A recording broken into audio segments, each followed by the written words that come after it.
offer a prayer. We pray to the tree because the tree is a living thing. We weave with open mind, open heart, and good thoughts.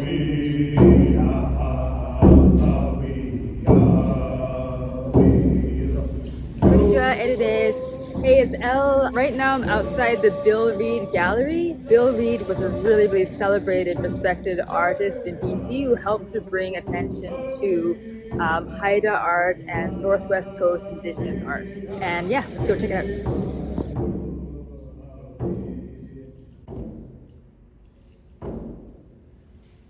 In Japan, there has been a growing interest in the Indigenous peoples of Canada's West Coast, with increasing interactions between the two. Japanese people coming to British Columbia to learn firsthand, and First Nations peoples going to Japan for exchanges of culture. Much remains to be understood, but Japanese interest has been further fueled by the curious parallels between First Nations culture and that of the Ainu peoples of Hokkaido.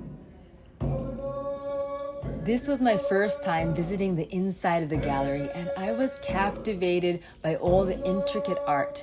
For me, it is a very nostalgic site that feels close to home, but even for those who did not grow up in the west coast of British Columbia, there is something very fundamental, an essence, lying at the core of this art which resonates with each of us in our own human experience.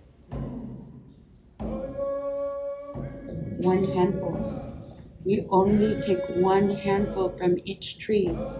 If you take more than that, then you're greedy, and it's not good karma for your cedar and the items you prepare from it. If you are from Japan, you may notice a close resemblance to Ainu art, a similarity that has long been explored by scholars. It is not only in their carvings, clothing, and their shared use of bark and other materials, but also in their central beliefs.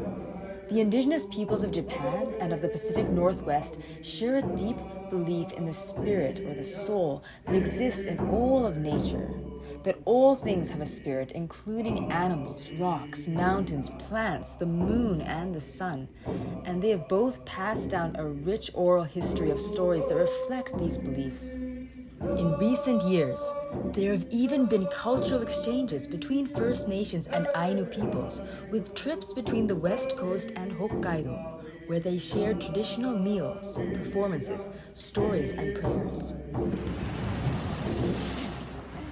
In a world where we are increasingly feeling disconnected, emphasizing differences, labels, and stigmas, where we are drowning in an ocean of greed and competition, constantly grasping at ways to show that we are smarter, faster, richer, stronger, better.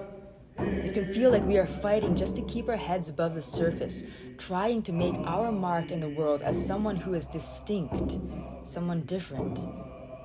Let's take a step back and listen to nature, to our interconnectedness and shared humanity that links us back to ancient times in the forest, the mountains, the ocean, under the sun and the stars.